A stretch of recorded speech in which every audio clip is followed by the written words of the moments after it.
Welcome to the Backpacking Podcast. As always, John Kelly here with Jeremiah Stringer. We are brought to you by Outdoor Vitals, Performance First, Ultralight Gear.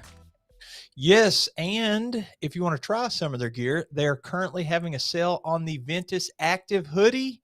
That is 17% off, and you'll get a free pillow. But in order to get that deal, you'll have to use our link, which is outdoorvitals.com/BP hoodie. Hoodie ends in an IE, so make sure you spell it correctly. An active hoodie that you can actually wear on trail. So a great piece to add to your repertoire. Thank you, Outdoor Vitals, for being our title sponsor for the podcast. Absolutely. We're also brought to you today by our good friends, Outdoor Beards, who has been our longtime sponsor and good friends.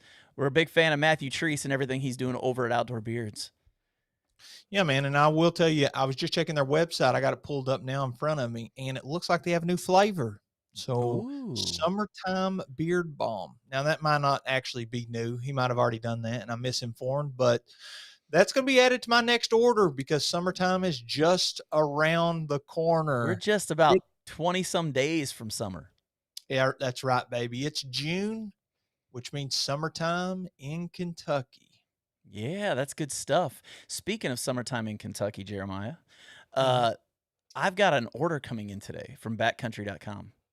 Hey, can I add one thing to Outdoor Beards before you tell me about your order? Absolutely. You can save 10% off. Oh, you're right about that. By using our code backpacking at outdoorbeards.com when you check out. So I want to make sure I get that in there. So everybody go check out outdoorbeards.com and you can have a beard. Check us out on Spotify or YouTube and you can actually see my beard. You can be a hairy guy just like me. Look at that. And I will say, before we got online, I made the mention to Jeremiah. I said, man, dude, that beard, some people just can grow a beard. And then some people are me. And you look fantastic, man. Well, thank you very much. Fantastic. You know, not to talk too much about my beard, but somebody was telling me you got some gray coming in there. I said, that's just blonde hair. And they said, keep telling yourself that, buddy. Keep telling Don't worry. You're getting ready to have a kid. The grays are coming, bro. The grays are don't coming. bring it out. I was in my 40s with no gray in my beard, and then I got married and had kids, and it's been over ever since. So, yeah. All right, go ahead and tell me about your package there. You said Backcountry? Backcountry.com. They were having a sale on backpacks and things, and my kids have been on me wanting to go backpacking this summer. They're 6 and 7. Really? Yeah, they're 6 and 7. And so I've got them both UGQ quilts. They weigh 8 ounces, so they weigh next to nothing. I've got backpacking chairs that are super light, so they can, even if I took all 3 of us together, they would both have backpacking chairs that weigh a pound. But anyways, they didn't have backpacks, so I got on backpacking or on backcountry.com and ordered a couple Deuter backpacks for them. My daughter's is like pink and maroon, girl colors, and my son's is navy blue and blue because that's his favorite color. So they're both excited. They get here today, so probably a couple hours after we get done recording this, they're probably going to show up, and I get to surprise the kids with their new backpacks tonight, amidst all the boxes in our house right now. Yeah, we talked last week. Y'all are in the act of packing up right now because you're moving to a new home. Yep. So that's hopefully going to be happening very soon. But yeah, so the house is tore apart and all that. I do want to give you a weight loss update.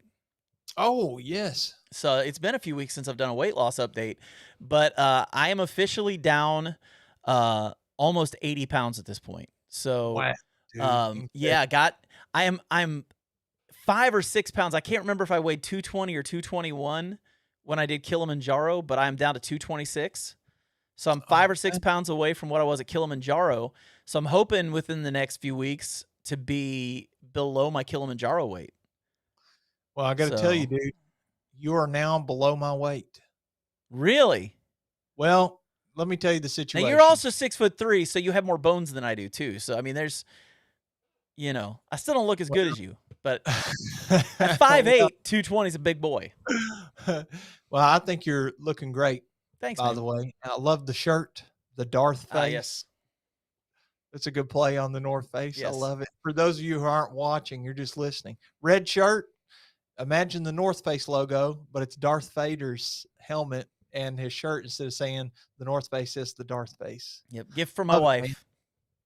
Well, my wife done a little shopping and bought us a new bathroom scale. You know, she's pregnant. She's been keeping up with her Yeah. weight. She really wants to be informed on how much weight that she's gaining, make sure the baby's healthy, etc.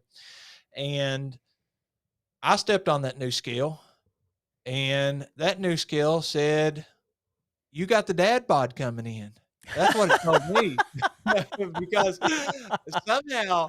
somehow I went from like 215 to 18 to 18 and change to we got a new scale. I stepped on it and it was like, "Hey bro, you're 228. You're not 218. What are you talking about?" Oh, wow. So I said, "Well, I guess I got to stop being lazy on the weight situation." See, I keep a little chart in the bathroom where every morning I'll get up, go pee, before I take a shower, take all my clothes off and step on the scale. And that way it's a baseline every single Yep. morning. I do the to same read thing. me. Yep. And I'd advocate for everybody to do this. Don't check your weight multiple times a day if you're trying to lose weight. I just do one time a day, and people have different opinions. I know Bridget, Well, she's like, I'm going to check every morning, every night, and sometimes you're in the middle of the day. And yeah. this is just the way I do it and the way that I lost my weight. Well, Of some course, people you're say only do it once a week. Yeah, I don't love that because I feel like the more data points that you have, just somebody that's taking statistics, it doesn't take a genius to figure out more data is better unless you get paralysis by analysis. Right. So it's Well, going to the be a big thing balance. is you can see the ebb and flow of how your body works when you do it every Yes. single day. Because you'll notice that, like, one day out of the week, you always weigh more than you do at any other point during the week. And so Hmm. like how your body functions and how it works. Because if you're like most people, your weekends, you're going to eat a little bit more. You're going to be out with friends. You're going to do things a little differently than you do maybe during the weekdays. And so you're going to see how your weight flows in the midst of all that. And you know how to better feed yourself and better fuel yourself based on that. So I think Yeah. every day, the same time is always a good idea. Yeah, you're going to find patterns. Right. You'll see very quickly. Wow, I had 3 adult beverages yesterday, and today I weigh 2 more pounds. I'm probably really bloated from those beverages. Yeah. So that's just the way it is. But I I quickly found out I don't like this new scale. It also saved their weight. Yeah. So see, Yeah. I've been being lazy. I haven't been writing on my chart. I said, when's the last time I wrote on this chart? And it was like a month and a half ago. And Yeah. so what happens when you're not keeping track of that weight anymore? You You gain it. start inching higher and higher and higher. And then before you know it, you got a new scale in your bathroom and somehow you gain 10 pounds overnight. Yes. Yes. 100%. And I'm going to say this too. The thing about weight loss that people really don't understand is, like, you are going to gain occasionally. And what I used to do is that used to get inside my head, and I used to like, oh no, it's not working anymore. And that's not it. It's just sometimes you eat more salty food, and so you retain a bunch of water, and so you've built up water weight, or you ate something that's just reacting strange to your body, so your body's holding on to stuff more, or whatever it is. You just never know. Like that's why you got to just stick with it over the long haul. It's kind of like the stock market. You Mm-hmm. know, I've got Long, Apple stock. When I bought it, it was $500, and I bought a few. You know, I bought a few shares of Apple stock. That $500 just turned over $3,000. wow. I've never moved it. I've never touched it. I just left it there. And I'm not saying buy Apple stock. I'm not saying that. What I'm saying though is pretty much anything that's a stable stock, the only way you're going to make any money off of it is just to leave it there. And over time, that grows. And it's like buying a house. If you buy a house right now, 10 years from now, it's going to be worth more than it is right now. Mm-hmm. I mean, look, if you'd have bought a house back in 2008 when the stock market crashed and they were dirt cheap, you are making some bank right now if you try and sell a house. Yeah, I see so many memes online, dude. Oh The my gosh. old people selling, they're like, I bought my house in 1986 for like $36,000. yeah, or cheaper, and today Yeah. it's worth like 2 million or something. Yep. And I Yeah, mean, that's it's just how but it's consistency and sticking with it, and don't stray. Like stay on the course, and that's really the key to anything is just sticking with it. Speaking of Yeah. that, Jeremiah, today I want to talk about redemption hikes Mm-hmm. because I don't know about you, but I've had hikes that have gone wrong and that have failed, and maybe I didn't get to finish the trail, or the hike wasn't as good because weather was terrible, or whatever. Um, I've got 2 hikes coming up this year. All 2 hikes right. coming up, and they're redemption hikes. I signed up for the Outdoor Vitals 100-mile challenge, and I signed up for it last year and messed up one of the tendons in my left foot and wasn't able to finish my hike last year. I got 23 miles in and had to stop because of an injury. And that was just a 1-day hike. It wasn't like I did multiple days and got 23. It was on the first day of the hike. I was hiking in mud. We talked about this the last episode, hiking in mud, how dangerous it can be sometimes, and how you can get injured. And that's what happened to me. I stepped in mud, foot slid sideways, slipped in my shoe, messed up a tendon in my foot, and I was done. Couldn't hike anymore for the next several months. And so I missed my window to get my 100 miles in. Well, this year, I've got 3 forms of redemption I'm doing. I'm going to get my 100 miles, and I'm going to do it by doing 2 redemption hikes. So the first one is the Foothills Trail, which is a trail that you've done before, right? Yeah. Foothills Trail is a great trail. And I think, how many days in did you all get on the Foothills Trail? We got a day in, and my buddy Sean's gear all failed. Yeah, y'all got rained out. Well, it wasn't even rain. It was just his gear just fell apart. Like his chair broke, which, I mean, we could have gone without the chair. We'd have probably been okay hiking without the chair. I'd just let him use mine. We could figure that out. But it was his tent failed. His bear line, he almost lost his bear line the first night because it got wrapped around a tree 15 times. You know, it was like the perfect storm of just stuff failing. But in retrospect, it's probably good that all happened because we found out that a few days later, when we would have been in a place where we could not get off the trail, there were massive storms that came through, and we would have gotten deluged on top of a mountain. So Well, I it think- was probably a good thing we came off when we did. But I'm planning on going back.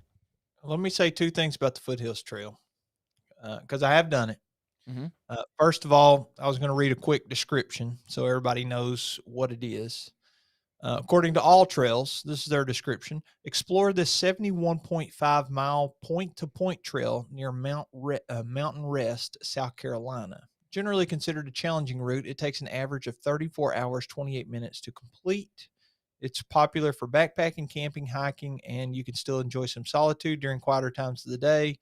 Blah, blah, blah, blah, blah. So it basically is 70 miles along the border of North and South Carolina, Oconee State Park to Table Rock. Yep. And second thing I want to say about it, you all would have experienced probably some pretty harsh blowdowns, because I remember watching Jason Wish's video. And if I remember correctly, I was doing some research because I was wanting to do that trail, and I had watched his video, and he's a madman. We've talked to him Yeah, several times yeah. on this podcast, and he's FKT hiker. one of those FKTers. He's a farmer, a YouTuber, kayaker, FKTer. He's one of those crazy people, and I think he was trying to do an FKT, or at least do a very fast version of it, like comfortably. You could do it in. I did it in 5 days, but I did have a long day the last day, like 20 something miles, 25 miles or something. Right. So you can do it in 5 days or less. I think he was Mhm. trying to do it 3 or 4, which is really, really quick. Probably It'd be 3 good. would be my guess. I wouldn't Yeah, be 3. surprised if he's trying to do it in 2 and doing like Yeah, so 36, 40 miles over each day for 2 days.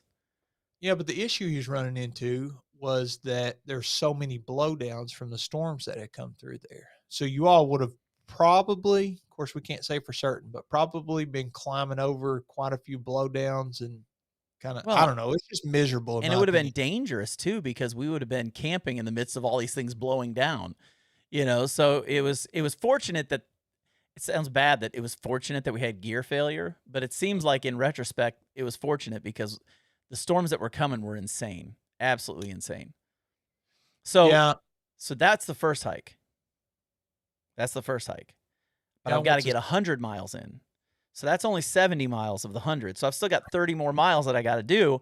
So what I'm going back to do is the first 30 miles of the Sheltowee Trace, which when I hiked that, that was 4 straight days of deluge rain, like literally nonstop rain.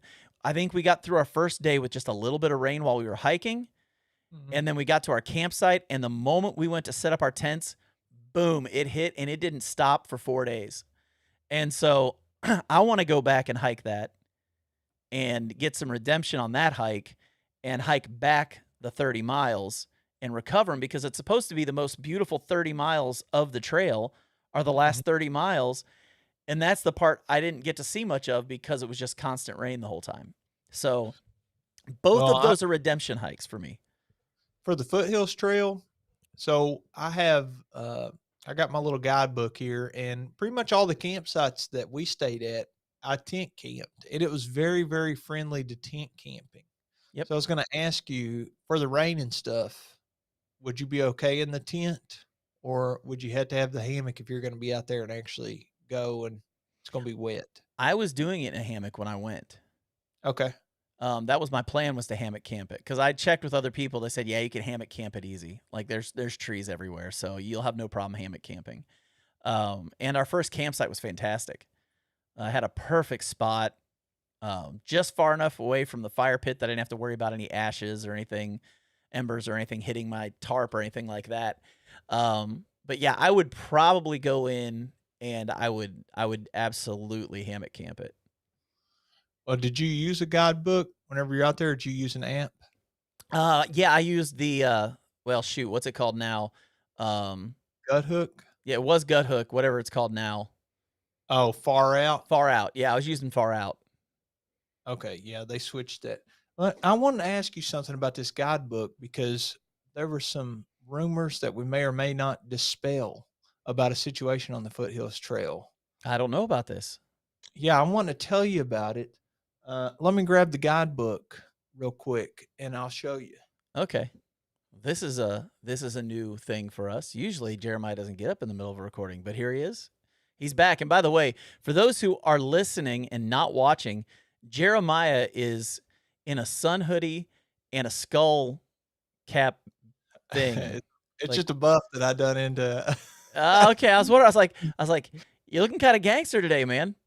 Well, I look like I could the glasses throw it off, but I look like I could jump straight off the motorcycle. I was gonna say you kind of have that like bicycle gang nature guy look, and I didn't know you could put those together. But you kind of look like and in another way, you kind of look like a backpacking pirate. So I mean, there's that too. So that is good. They're good looks, man. Good looks, and with that beard, I mean, come on, red beard. That's right. I mean, you almost need a new trail name with that look. Well, here's the guidebook that I used. It's Hiking South Carolina's Foothills Trail by Scott Lynch. Okay. Now, here's the thing. So I go out there, and that trail is so well maintained, that Foothills Trail. Yeah, it is. It's beautiful. And the last day, so Bridget, she was kind of injured. She wore ultras and was carrying too much weight, and we were doing way too many miles for her. And so the fourth day comes, and I knew she was hurting because, well, I took all of her stuff out of her backpack and put it into mine, and then carried her backpack in my right hand and gave her my trekking poles. So Gotcha. I was carrying like 60 pounds, and she was carrying nothing, and she was still like limping along and barely able to make it. And we got to the campsite, and I went to go refill water or get some firewood or something. I can't remember, but I just remember coming back, and there were 4 of us, me, Bridget, Kristen, and Kevin. And the 3 of them had been talking while I was gone to do whatever, I don't know, poop or whatever. So I come back, and the 3 of them had a conversation without me, and they were trying to figure out. Kevin wanted off trail, Bridget wanted off trail. And of course, Kristen and I, we were kind of dragging them along because we're really passionate about backpacking, and they're just supportive spouses, and we're all a group of friends. Right. So they'd had this conversation without me, and when I walked back, you could just see the look in the eyes. There's like, there's something they got to tell you. You're not gonna like it. Yeah. And we're 20 or 30 miles from the finish line of this 71.5 mile trip. And Bridget, she's basically like, I don't think that I can do tomorrow's trip. And we're trying to figure out how can we arrange it, blah, blah, blah. And the next morning, we walked, I don't know, probably 5 miles or so. I'd have to go back and check my YouTube video. But we walked and we ran into some people doing some trail maintenance, and down a gravel road, it was a mile roughly, I think. And one of them had a car, and they were able to drive Bridget up to the main road. And Oh, get that's her cool. right. Yeah. And I don't know, it's just tough. There's no cell phone signal. I spent time that night walking in the dark, trying to find cell phone signal, like walking up gravel roads or mountains or whatever, trying to find her ride out of there, and couldn't. And then by happenstance, the trail is so well maintained that there were people doing maintenance on that section. And it turned out one of these people were like,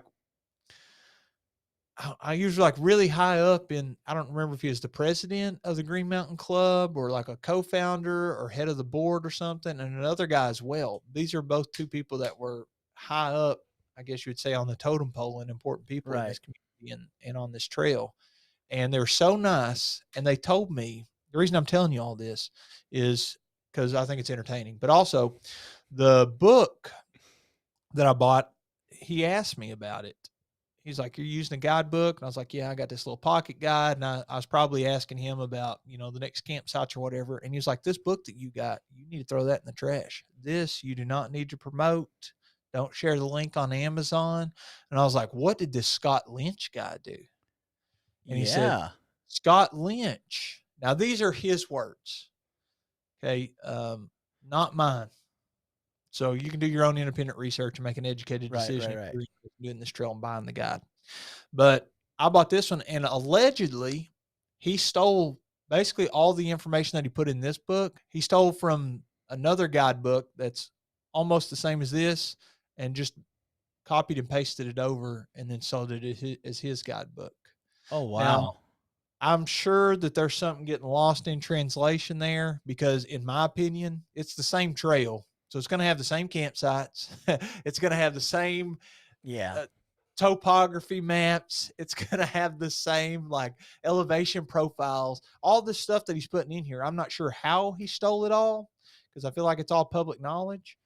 But I don't know. It's a really good guidebook in my opinion. If you go through one direction, like it'll take you west to east, and if you read it backward, it goes east to west. So it's got west to east or south to north, however you want to look at it. Yeah, I guess it kind of depends on what part of the trail you're on, but roughly I think it's a left to right, but you go north and then east and then south. Yeah. But anyway, I just thought it was interesting that they had such strong opinions on this Scott Lynch guy. And I can't remember. He was like, you need to be using this other guidebook if you do it in the future. And also, if anybody asks, make sure you tell them to do this guidebook. But all I know is I don't even use guidebooks for that stuff. I used gut hooks, and then I also had it on Gaia as a backup, because with gut hooks, you can download it, but sometimes it'll glitch and you'll have to get online. But if you don't have service, you can't use it. Where with Gaia, it's saved locally into Gaia, and so I don't have to worry about looking it up. I've got it there regardless, and you can always get GPS signal for the most part when you're hiking. So that tends to be, for me anyways, the best way to do it. But the whole point of this is I'm getting that trail done. Oh, I guarantee that trail is getting done, and I'm way lighter than I was. I think when I was going to do that trail a couple years ago, I was 285, I think, when I stepped on the trail that day. And so I'm already 60 pounds less than that. And hopefully I'll be down another 10 by the time I actually go to hike that trail. So, and I'll probably lose 5 pounds while doing it. But, I'm getting to the point where it's like, we're doing this trail, we're losing the weight, and I'm going to mark it off of my long trails I've done. So I want to get that done. Did you all cache food whenever you're doing that trip before? We did. We contacted, I'm trying to remember who my trail person was And for that. It wasn't Taz. He was all booked up. He got us off the trail. Like, I was able to get a hold of him and get off the trail, which was great. But I can't remember who it was. I was going. She was great, but I'm terrible with names. I don't even remember my wife's name sometimes when I'm introducing her to people. So like, that's just me. But the whole thing is, I just want to get these trails done. I want to do them the right way. You know, when I did Pictured Rocks back in 2021, it was awesome. The weather was perfect. We got to see everything the way you want to see it. So like, I still want to go back there, but not the way that I want to go back and do the Foothills Trail. You know what I mean? I want to go back and do the Foothills Trail because I want to accomplish that and I want to finish it. And so I'm getting that one done. I'm going to do that part of the Sheltowee. But Jeremiah, let me ask you something. Do you have any redemption hikes? Do you have any things that you want to go back and do because it did not go the way you planned? Yeah, I think more or less I have incomplete hikes. So, like you on the Sheltowee, you're wanting to do that southern section, and I've done that southern section more. I don't know, probably one of the most common hikes that I've had because I kind of grew up in the area. So you do bits and pieces, but that whole Big South Fork area where that trail starts, the Right. Sheltowee, I'm kind of done with that. It's more of just a hangout. Let me take friends down there and explore some different stuff that's going on down there. And I'm more toward the northern section. Unfortunately, it seems kind of boring though. Like the southern section is just full of gems, full of Yeah. arches and stuff to see and ropes to climb and ladders and overlooks and creeks. And then the northern section is like, I don't know, some of it's logged out. So you're walking through, like literally you're walking through for 4 hours. And the only thing you're looking at is like a totally logged out acres and acres and acres of forest. So you have, you just have like dirt and desolation everywhere and then big burning piles of leftover wood.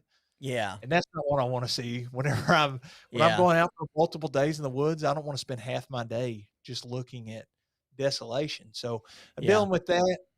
I have like, I don't know, I think I'm around 180 to 200 somewhere in there on the Right. mile of the Sheltowee. So if you're going from the southern terminus to the northern terminus, I still have 100 to 150 miles somewhere in there to do. So I'm over halfway. So I haven't completed it, but I got to tell you, I recently done a solo hike, and it's only going to get more and more buggy as we get later into the Yep. summer. That permethrin becomes way more important right Yeah, now than it has at any other point during the year. yeah. So, The tick guy, what the tick terminator? yeah. He had sent me another care package of permethrin. So I think that I'm going to have to put that to work. I've been I so am too. late. I've got it sitting. Mine is sitting right up on top of the shelf back here. I've got to get it all blended together because he gave us the concentrate. Yeah, it gives you the concentrate, and you can treat gear for a long time with that. Yeah, so I'm definitely gonna treat all my stuff probably in the next week. I mean, right now I have to kind of call off backpacking trips until we get this move done because I just can't sneak off for a couple days and make my wife have to do all this stuff by herself because then I'm just being a neglecting husband and I don't want to do that. So most of my stuff's gonna be day hikes. I might get an overnight in if I take my son with me. She'll probably be okay Yeah, if I take him with me. I was going to ask, when are you going to let the kids try out their Deuter backpacks? Oh, as soon as I can. Like I said, right now we're in the midst of doing the whole packing the house thing, and I'm Mhm. probably going to take them each out just separate first to see how they handle being outside because they are 6 and 7. I mean, they're not used to sleeping in the woods. They're not used to going to the bathroom in the woods, and I'm still trying to navigate how I'm going to work that with my little girl. You know, Sure. but for boys, it's whatever. It's like Yeah. boys naturally just want to go back to the bathroom in the woods anyways. They drop their pants and pee wherever they can. Little girls, it's a little different. So we'll now she did pee in the woods once when we went for a hike, and she was very excited when she got to, but she was also 2.5 or 3 years old at that point. So, Yeah. she she was a little more open to that concept than she is as a incoming second grader. So we'll see how that goes. But I got a question for everybody who's on here right now. And Jeremiah, if you don't mind putting this question Yeah. in the podcast, let us know what your redemption hike is. I would love to know what hikes you guys have done that have not gotten finished or got rained out or gear failure or was just a bad experience and you want to do it over again and have a better experience. Let us know that. You can either leave it in the comments or Jeremiah, if you can put on there, if you can make like some kind of a poll of how many of us have a redemption hike, and is it because you didn't finish? Is it because it was a bad experience? Was it you hiked with really not fun people? Because I know I've had some hikes where it would have been great if I didn't hike with the people I was hiking with. I'll tell you what I'll do is Spotify will let you do a poll or it'll let you do like a little Q&A so you can do a free form response. Oh, I like that. If I do the Q&A free form response, then people can tell us a little bit about their hike and why it was so bad. So maybe we can read a couple of those on the air and talk about those in a future episode if we get anything good. Yeah, I think that sounds great because I would love to know, because I can't be the only person that has redemption hikes. I can't be. Yeah, it's not possible. If you're watching on YouTube, you can just comment down there and we can read the comments. Exactly. Hey, Jeremiah, I do have to say something. You became a little more famous this week. Oh, really? I didn't know. I don't want to be famous. Darwin put out a new video talking about regrets that he has backpacking. Mm-hmm. And he made a comment about this isn't one of those videos where we talk about things you shouldn't do on the trail or anything like that. And he's scrolling down through people's videos that have talked about that. And the very last one at the bottom of the screen was Jeremiah Stringer. Oh, wow. So you just became a little bit more famous today, man. I didn't know it was possible to be more famous than you already are, but you became a little more famous. Your face was in a Darwin video. Well, I do love Darwin's content, but I haven't been watching it lately. I'll have to go back and check that out because he's a great guy. I will say his videos, I've really enjoyed his comeback to YouTube. You can tell like he is, I don't even know how to word it. Maybe we just need to get him on here and talk about it. But just, he's got a very much more open view of backpacking maybe than what he's communicated in the past. I'm not saying his view has changed. It's just the way it's communicated seems to be more open. He's talking a lot more about weekend trips and not necessarily just doing long trails all the time, which has been really cool because you and I both know that 90% of backpackers are weekend warriors. It's actually a small percentage of the ones that are doing long trails. Yeah, and the weekend warriors that you might aspire to do one of those longer trips, that might be a retirement trip. Might be once I graduate college or high school or something. Right. Those are hard to get on. Yeah, and so it's just been fun watching Darwin's videos lately. Just kind of the change in the tone of them a little bit, if that makes sense. Yeah. And also, he's been working for several years now, not only for YouTube. I mean, he's been doing that probably more than 10 years, but also like doing film production and making these documentaries and stuff. That has to make you so much better at YouTube as well, because it's all reps. It's all reps and content production. And I'm sure that his videos and his confidence and everything, he already did, great content, but oh yeah, I'm sure he's taking it to the next level. Like I said, I'll have to check out what he's got going on. But the nice thing about him is he's consistent. When you watch a Darwin video, you know it's a Darwin video. It's kind of like, I don't know how to put it, like him and Dixie both. There's a comfort. It's just comfortable. It's like you can enjoy watching because you know what to expect as far as like it's them. And but it's been really neat seeing kind of just Darwin's. I don't want to say he's changed or anything, but it just seems like the tone of the way he talks about backpacking is a little different. And in that he talks a little bit more about, like I said, the weekend trips. He's doing some mountaineering, which is cool. That's a wild life. Yeah. And so it's just really cool to talk about that stuff. And now you're more famous because you've been on one of his videos now. I'll take it.